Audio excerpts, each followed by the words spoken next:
안녕하십니까. 한국농촌경제연구원 국제농업개발협력센터에서 다자협력평가팀장을 맡고 있는 차원규라고 합니다. 제가 오늘 말씀드릴 내용은 농림축산식품부의 ODA 사업 평가 사례입니다. 오늘 강의는 다음과 같은 순서로 구성되어 있습니다. 먼저 농림축산식품부의 ODA 평가 체계에 대해서 알아보고, 다음으로 저희가 어떠한 방법으로 사후 평가를 하고 있는지 방법론에 대해서 말씀드리겠습니다. 마지막으로 이러한 방법론을 적용해서 실제로 평가한 사례를 소개해드리고자 합니다. 먼저 농림축산식품부 ODA 평가 체계의 개요입니다. 농식품부 ODA 평가 체계에 대해 말씀드리기 전에 먼저 농식품부의 ODA 사업 현황 및 체계에 대해서 간략히 말씀드리겠습니다. 농림축산식품부는 2006년도 4억 원의 작은 예산으로 ODA 사업을 시작했습니다. 그러나 14년이 지난 2020년 예산은 900억으로 그동안 매우 빠른 성장을 하였습니다. 이러한 예산 규모는 정부 부처 중에서 세 번째로 많은 금액이기도 합니다. 농림축산식품부는 프로젝트 사업, 정책 컨설팅, 기술 협력, 연수 프로그램 등 다양한 형태의 ODA를 추진하고 있습니다. 그중 프로젝트 사업과 정책 컨설팅 사업이 가장 대표적이라고 할 수 있는데요. 프로젝트형 사업은 개발도상국의 농업 농촌 발전을 위해서 농업 인프라 구축, 생활 환경 개선, 영농기술 전수 등을 지원함으로써 개도국의 농업 생산성 증대를 통해 소득 개선과 삶의 질 향상을 목적으로 하고 있는 사업입니다. 이러한 프로젝트 사업의 사업 기간은 통상 4년 정도이고 예산은 40억에서 50억 정도입니다. ODA 사업에 대한 자체 평가가 2013년부터 본격적으로 시행되었기 때문에 2013년도부터의 농식품부의 ODA 사업의 추진 현황을 말씀드리면, 농식품부는 2013년부터 2020년까지 이러한 프로젝트형 사업을 아시아, 아프리카, 중남미 등 총 16개국에 46건을 추진하였습니다. 그 중에서 27개 사업은 이미 종료가 되었고 현재 19개 사업이 추진되고 있습니다. 이러한 프로젝트형 사업은 정책 컨설팅 사업을 통해 발굴 및 기획되고 있습니다. 정책 컨설팅 사업은 개도국 식량 안보를 위한 우리나라 농정 성과 확산 사업이라고 하는데요. 영어로는 카펙스라고 합니다. 이러한 카펙스 사업은 저희 한국농촌경제연구원에서 수행하고 있습니다. 카펙스 사업은 단년도 사업인데요. 수원국과 공여국이 1년 동안 공동조사를 통해서 수원국의 농업 및 농촌의 현황 및 문제점을 파악합니다. 또 연수, 워크숍 등을 통해서 우리나라의 선진 농업 기술 및 정책을 전수하고, 이를 바탕으로 수원국 농업 발전을 위한 개선 방안을 도출하고 있습니다. 또 이를 실질적으로 달성하기 위해서 ODA 지원 계획도 수립하고 있습니다. 이러한 1년간의 컨설팅 과정을 통해서 농식품부의 프로젝트형 사업이 기획되는 것입니다. 다들 잘 아시겠지만 ODA 사업은 문제인식과 그 문제를 해결하기 위한 방안과 같은 초기의 사업 기획이 매우 중요합니다. 외교부와 기재부 같은 경우에 코이카와 EDCF 같은 해외 사무소가 없는 농식품부는 현실적으로 기존에는 단순한 수원국의 요청이나 짧은 기간의 조사로 ODA 사업이 기획될 수밖에 없었습니다.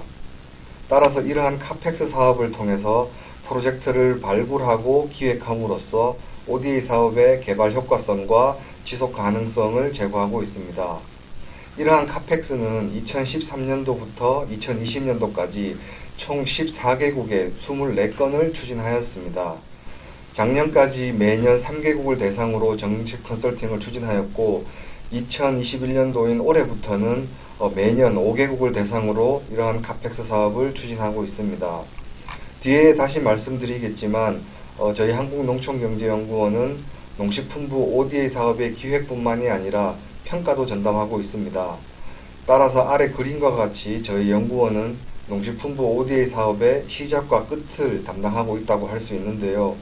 ODA 사업을 기획하는데 평가의 결과를 반영하고 활용하는 환류 기능도 효과적으로 수행하고 있습니다. 그럼 다음으로 농림축산식품부의 ODA 평가 현황에 대해서 말씀드리겠습니다. 농식품부는 국제개발협력기본법과 국제개발협력통합평가 지침에 따라서 국제농업협력사업 평가 지침을 마련하고 있습니다. 이 평가 지침에는 자체평가를 위한 평가의 목적, 원칙, 기준, 대상 등을 각각 정의하고 있는데요. 농식품부의 자체평가 대상은 프로젝트형 사업입니다. 그 외에 농식품부에서 수행하고 있는 정책 컨설팅, 기술 협력 등의 사업은 자체평가 대상에 포함되지 않습니다. 국제개발협력 통합평가 지침에는 매년 최소 2개 또는 전체 사업수의 10% 정도를 자체평가 대상 사업으로 권고하고 있는데요. 농식품부는 매년 3개의 프로젝트 사업을 자체평가하고 있습니다. 2013년도부터 2020년도까지 총 20개의 ODA 사업에 대한 자체평가가 완료되었습니다. 조금 전에 20년 기준 46건의 프로젝트 사업이 추진되었고 그 중에서 27개의 사업이 종료되었다고 말씀드렸는데요. 이렇게 종료된 27개 사업 중에 20개의 사업에 대해서 평가가 완료되었습니다. 지금 보고 계시는 표는 2013년도부터 2017년까지 농식품부가 자체평가한 ODA 사업의 목록입니다.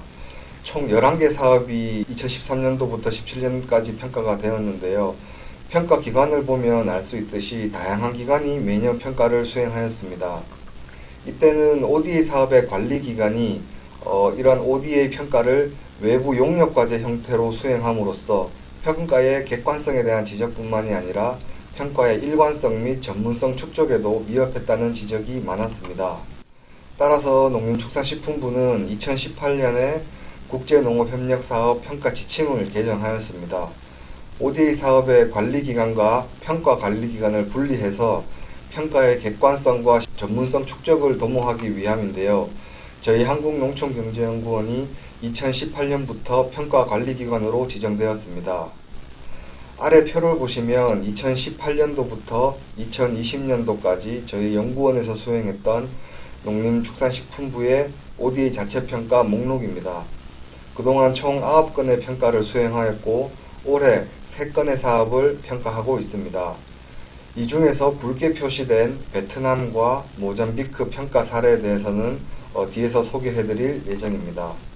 저희가 평가 관리기관으로 평가를 수행하면서 가장 집중한 부분이 평가의 전문성뿐만 아니라 환류 기능이었습니다. 평가를 하는 과정에서 ODA 시행기관인 농식품부, 그리고 관리기관인 농어촌공사, 그리고 민간 전문가 등이 모두 모여서 평가의 방향과 결과에 대해서 토론하는 간담회를 수차례 개최하였습니다. 특히 결과 공유 간담회를 통해서 평가 결과를 공유하고 사후 관리 또는 후속 사업들에 대해서 그 필요성과 실용 가능성에 대해서 논의를 하는 것이죠. 평가 결과에 따라 사후 관리가 필요한 경우에는 사업 관리기관인 농어촌공사가 이행을 하고 후속 사업이 필요한 경우에는 저희 연구원에서 후속 사업을 기획하는 형태로 평가 결과의 이행 조치가 이루어지고 있습니다. 저는 지금까지 저희 연구원에서 수행했던 9건의 자체평가 결과를 바탕으로 사후 관리 또는 후속 사업이 추진된 사례를 보여주고 있는데요. 총 5건의 사후 관리가 추진되고 있고 이제 2건의 후속 사업이 발굴이 되었습니다. 네, 다음으로 저희가 어떠한 방법으로 평가를 수행하고 있는지를 말씀드리겠습니다. 보시는 표는 효율성 평가를 위한 매트릭스의 일부입니다. 평가 매트릭스의 질문들은 기본적으로 이해관계자의 설문조사를 통해 이루어진다고 말씀을 드렸는데요. 설문조사는 보통 설문 대상자에 따라 3개 정도의 다른 버전으로 만들어집니다. 왜냐하면 질문에 따라서 응답자가 응답할 수 있는 질문이 있고 응답할 수 없는 질문이 있기 때문입니다. 예를 들어 효율성의 경우 예산 집행의 효율성 평가에서 사업의 수혜자인 농민은 사업이 계획된 기간과 예산 범위 내에서 효율적으로 이 사업이 수행되었는지를 모르기 때문입니다. 이런 질문은 공여국의 사업 수행자나 또는 수원국의 사업을 담당했던 공무원들만이 알 수 있습니다. 이 반대인 경우도 있고요. 따라서 통상 농민이나 지역 주민 등의 사업 수혜자 버전, 그리고 수원국 공무원 버전, 그리고 공여국의 사업 수행자 및 이해관계자 버전 등 3가지 버전으로 작성해서 설문조사를 진행하고 있습니다. 다음으로 효과성인데요. 앞에서 설명드린 바와 같이 사업의 영농기술 교육의 단기 효과와 중장기 효과를 측정하기 위해 교육의 이해도, 만족도, 현업에 대한 적용도 등을 조사합니다. 뿐만 아니라 효과성 측정에 있어서 비수혜자에 대한 조사를 통해서 수혜자와의 비교 분석도 사업의 효과를 입증하는 중요한 근거가 됩니다. 다음으로 영향력은 지역사회의 농업 생산성 증대나 수혜자에 대한 영향, 이런 장기적 성과 달성 가능성을 평가하고 있습니다. 지속 가능성은 자체 운영 능력이라든지 재정적 자립도, 사후 관리 체계 등 운영의 지속 가능성을 평가하고 있습니다. 지금까지 평가의 가장 큰 틀이 되는 ODA의 5대 평가 기준에 맞춘 평가 매트릭스를 어떻게 만들고 어떤 내용들이 들어가 있는지를 간략히 살펴보았는데요. 이제 이러한 방법들을 적용해서 실제로 저희가 평가한 사례를 2가지 정도 소개해 드리고자 합니다. 먼저 소개해 드릴 사례는 베트남 국립가축질병진단센터 역량 강화 사업에 대한 평가 사례입니다. 베트남은 구제역, 조류독감, 아프리카 돼지열병 등 동물 전염병이 발병하면 제대로 된 방역 조치가 되지 않아 축산물 수급에 많은 차질이 있습니다. 특히 발병 초기에 전염병을 진단하는 역량이나 시설이 매우 부족해서 질병이 매우 빠르고 광범위한 지역에 확산됩니다. 따라서 2012년 베트남 농업농촌개발부가 우리나라 농림축산식품부에 본 사업을 요청하였고 2014년부터 2018년까지 베트남 하노이에서 추진되었던 사업입니다. 사업 목적은 국립가축질병센터의 역량 강화를 통한 동물질병 대응 능력 향상이었습니다. 이러한 목적을 달성하기 위해 노후된 센터를 새롭게 신축하고 질병 진단을 위한 기자재 지원, 질병 진단 교육 등이 지원되었던 사업입니다. 이 사업은 2018년도에 종료가 되었고 19년도에 저희가 평가했기 때문에 사후 평가가 아니라 종료 평가였습니다. 그림과 같이 왼쪽에 보이는 작고 아주 노후된 시설이 기존의 베트남 국립가축질병센터였는데요. 오른쪽 그림과 같이 새롭게 지어진 모습을 볼 수 있습니다. 그리고 밑에 그림은 동물 질병을 진단하기 위해 한국에서 지원된 기자재인데요. CO2 배양기, 유전자 증폭기, 원심 분리기 등을 지원하였습니다. 동물 질병 진단 역량 강화를 위해 한국의 전문가 파견을 통해서 질병 진단 기술에 관한 교육도 실시를 하였습니다. 브루셀라병, 뉴캐슬병, 광견병, 일본 뇌염 등 총 10개 분야에 대해 70여 명의 진단 인력에 대해서 기술 교육을 전수를 하였습니다.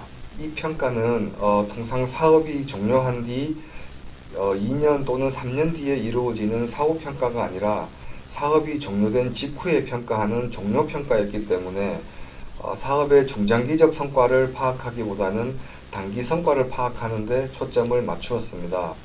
먼저 사업 전과 사업 후에 베트남 가축질병센터의 진단 역량이 얼마나 증대되었는지를 살펴보았는데요.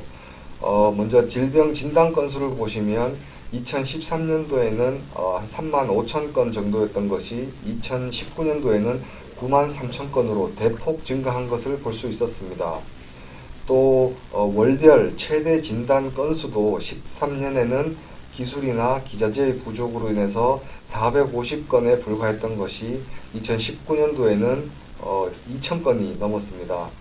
이러한 진단 건수 자체가 늘어나면서 진단 수수료도 수익도 당연히 증가를 하였는데요. 2013년에 총 진단 수수료가 78억 베트남 동인데 이에 반해 2019년도에는 340억 동으로 4배 이상 증가하였습니다. 진단 건수는 2013년과 2019년 대비 2.7배 증가했는데 진단 수수료는 4.4배 증가한 것을 보면 어느 정도 규모의 경제화가 이루어졌다는 것을 알 수 있었습니다. 이를 통해서 기본적으로 이 사업이 어느 정도 질병 진단의 역량 강화는 달성하였음을 파악할 수 있었습니다. 그러나 이러한 진단 역량의 강화가 실제로 베트남의 동물 질병 대응 능력에 얼마나 영향을 미쳤는지 평가 시점에서는 객관적으로 파악하기 힘들었습니다.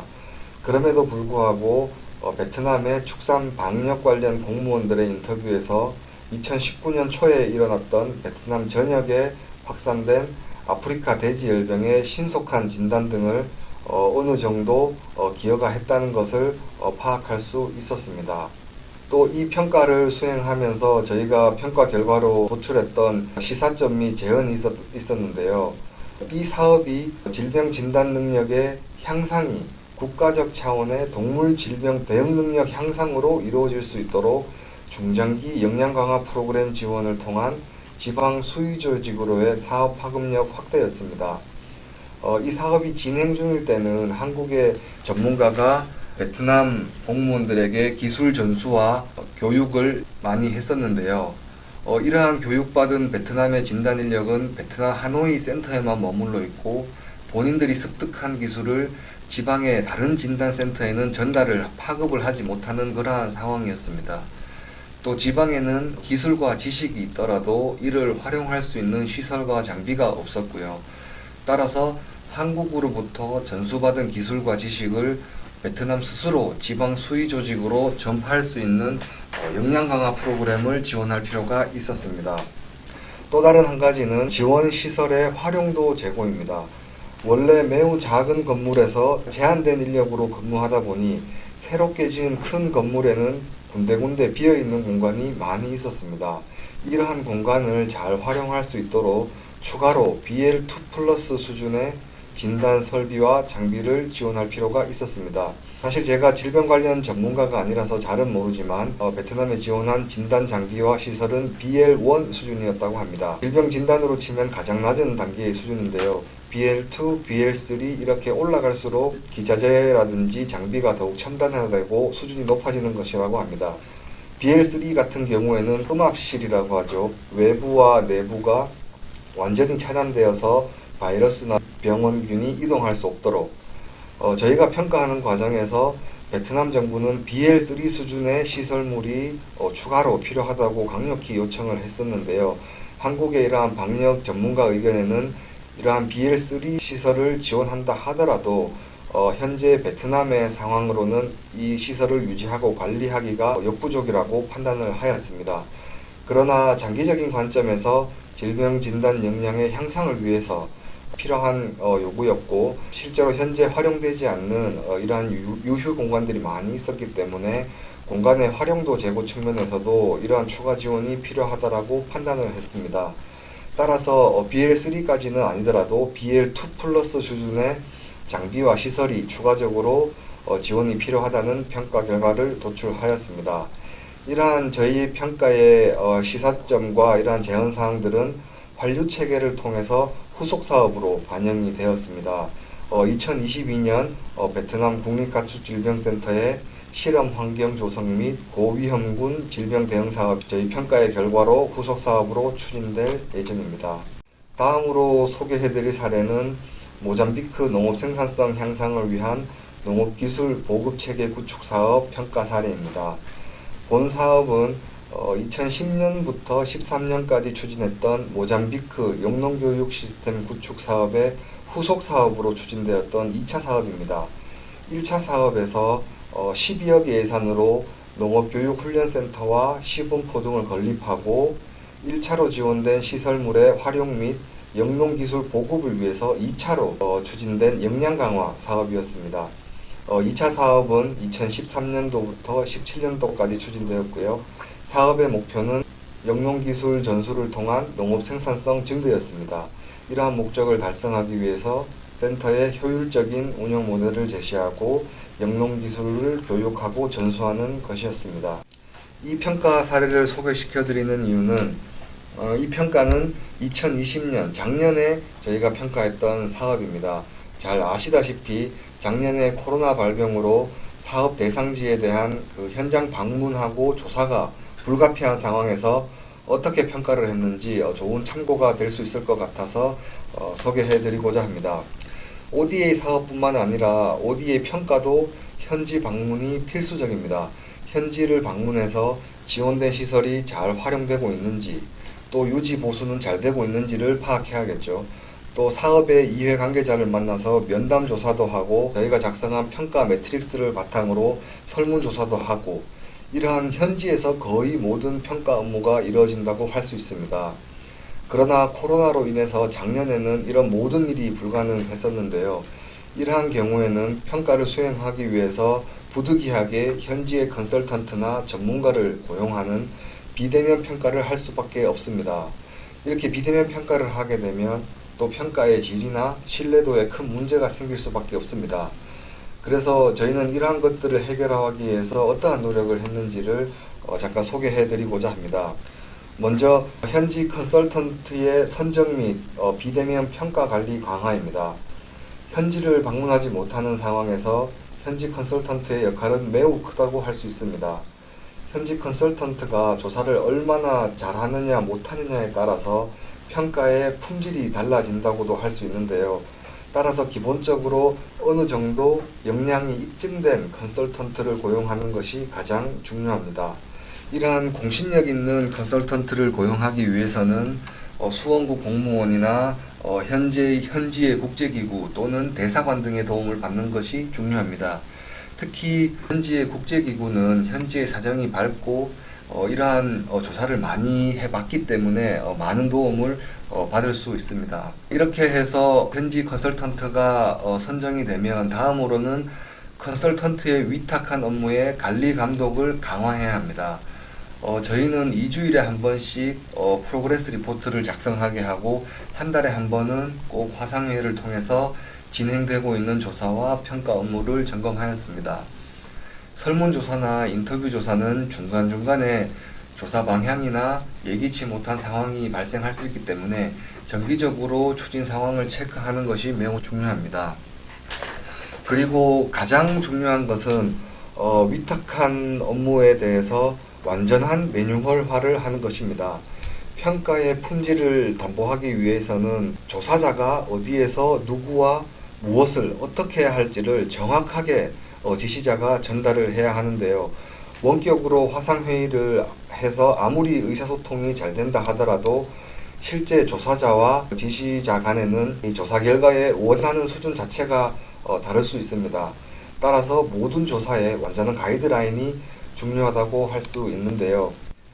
저희가 이 모잠비크 사업을 평가하면서 현지 컨설턴트에 위탁했던 업무는 크게 평가 매트릭스 설문조사, 그리고 이해관계자에 대한 심층 면담, 그리고 현장 시설 점검 등 이 세 가지였습니다.